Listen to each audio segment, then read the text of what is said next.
So secondary anger that is related to childhood. It's all related to childhood, but some is related again to this idea of we're taking over feelings for other people.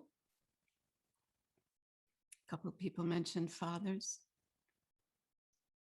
I would argue where there's an angry father, there's an angry mother.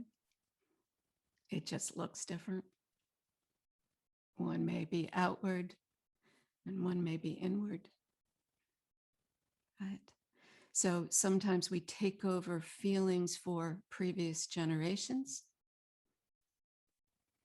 who have been beaten in some ways, who have experienced great inequity or unfairness.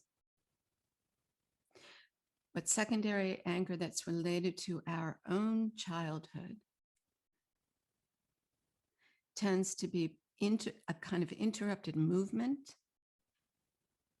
where our anger comes out and then is suppressed by circumstances,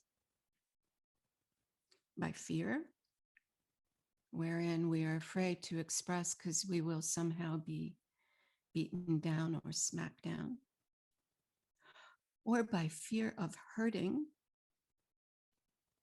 where there's somebody who appears to be so vulnerable and so frail that we get very, very early on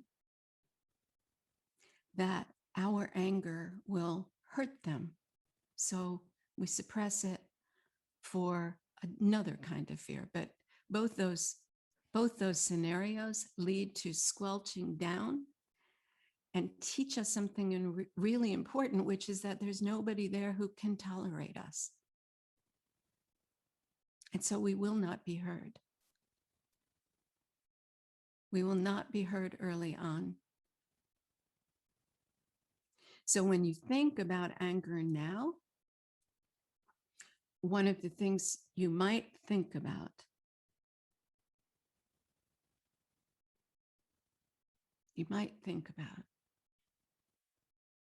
is, how is it that I am afraid that I'm not going to be heard? If I'm stamping my feet and cursing and yelling, maybe even smacking somebody, figuratively or literally, is there a way that I could imagine being heard rather than simply striking out with the assumption that I won't be, which of course ensures that you won't be, right? Are there ways in which I can imagine now, at this time in my life, gathering all that I've gathered and finding ways to be heard? Finding ways to be heard. So this is a kind of, what's the word I'm looking for? Rekindling of agency, of good assumption. The good assumption being that while my mother and father perhaps couldn't, there are others who can actually not only tolerate, but benefit from my voice.